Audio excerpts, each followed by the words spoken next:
अयोध्या में जिस जगह बना है राम मंदिर, वहीं बिल्कुल नजदीक एक मस्जिद भी बननी थी। ऐसा दावा था कि ऐसी मस्जिद बना के दिखाएंगे कि ताजमहल से ज्यादा वो आलीशान होगी। लेकिन ऐसा क्या हो गया कि फैसले के करीब 6 साल बीत जाने के बावजूद आज तक इस मस्जिद के लिए एक ईंट भी नहीं रखी जा सकी है। अयोध्या में विश्व की सबसे बड़ी मस्जिद का दावा ठोकने वाले ही आज एक एक रुपए के मोहताज हैं। तो क्या अब नहीं बन पाएगी अयोध्या की मस्जिद? जी हाँ, 9 नवंबर 2019 के दिन अयोध्या मंदिर मस्जिद विवाद पर सुप्रीम कोर्ट ने बड़ा और ऐतिहासिक फैसला दिया था। इसी फैसले के साथ विवादित भूमि पर भगवान श्री राम का भव्य और दिव्य मंदिर बनने का रास्ता साफ हुआ था। अपने फैसले में सुप्रीम कोर्ट ने मस्जिद पक्ष को भी मस्जिद का निर्माण करने के लिए 5 एकड़ जमीन दी थी। अयोध्या के धन्नीपुर में मुस्लिम पक्ष को मस्जिद के निर्माण के लिए जमीन मिली।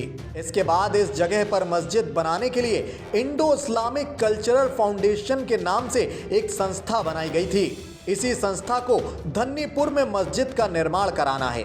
5 साल बीत जाने के बाद भी अब तक इस मस्जिद का निर्माण नहीं शुरू हो सका है। IICF ने धन्नीपुर में बनने वाली मस्जिद का नक्शा काफी वक्त पहले ही जारी कर दिया था। IICF ने धन्नीपुर में मस्जिद के अलावा एक अस्पताल, एक कम्युनिटी किचन और भारत की गंगा यमुनी तहजीब को दिखाने वाला एक म्यूजियम भी बनाया जाना था। लेकिन जिस जमीन पर यह सब बनना है, वहां अब तक एक ईंट भी नहीं रखी गई है। एक मीडिया रिपोर्ट की माने तो वो जगह पूरी तरह से खाली पड़ी हुई है। वहां बच्चे क्रिकेट खेलते हैं और गांव के लोग अपने मवेशी भी चराते हैं।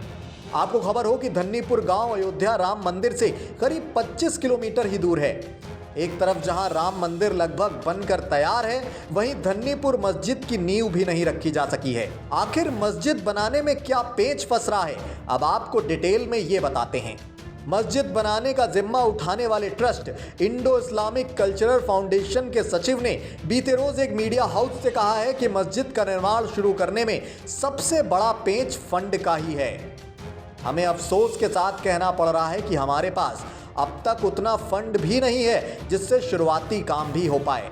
मस्जिद से पहले हमें यहाँ एक अस्पताल बनाना था जिसकी क्षमता 300 बेड की थी। इतने बड़े प्रोजेक्ट के लिए पैसों का फ्लो होना बहुत ज़रूरी है।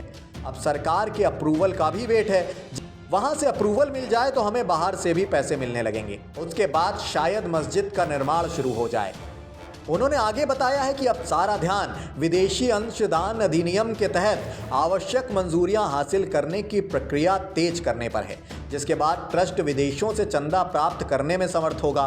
पिछले 4 सालों में सिर्फ 1 करोड़ का ही फंड जुटाया गया है। ये बहुत शर्मिंदा करने वाली बात है।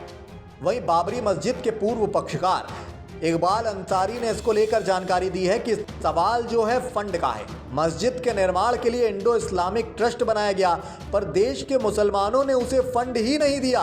पैसा ना होने की वजह से ही मस्जिद निर्माण नहीं शुरू हो पा रहा है। शुरू में दावा किया गया कि मस्जिद का निर्माण ताजमहल से भी अच्छा किया जाएगा। ये मस्जिद ताजमहल को भी पछाड़ देगी, मगर शुरू से ही मस्जिद के निर्माण की प्रक्रिया में परेशानी आती गई। शुरू में कहा गया कि यह नई मस्जिद भारत में सबसे बड़ी होगी। मस्जिद परिसर में भगवा रंग में दुनिया की सबसे बड़ी कुरान भी रखी जाएगी, जिसकी ऊंचाई 21 फीट और चौड़ाई 36 फीट होगी। बताया यह भी गया कि मस्जिद में पहली नमाज मक्का के इमाम हरम अब्दुल रहमान सुदैश अदा करेंगे। मगर ग्राउंड पर हकीकत यह है कि अभी तक मस्जिद का निर्माण कार्य ही नहीं शुरू हुआ है। खैर दोस्तों, इस निर्माणाधीन मस्जिद को लेकर आपकी व्यक्तिगत राय क्या है, हमें कमेंट बॉक्स के जरिए जरूर लिखें। साथ ही यूपी से जुड़ी ऐसी ही तमाम सियासी खबरों से खुद को अपडेट रखने के लिए वीके न्यूज उत्तर प्रदेश के साथ यूं ही जुड़े रहें। VK news Madhya Pradesh, Chhattisgarh. दिल बोलेगा, देश सुनेगा।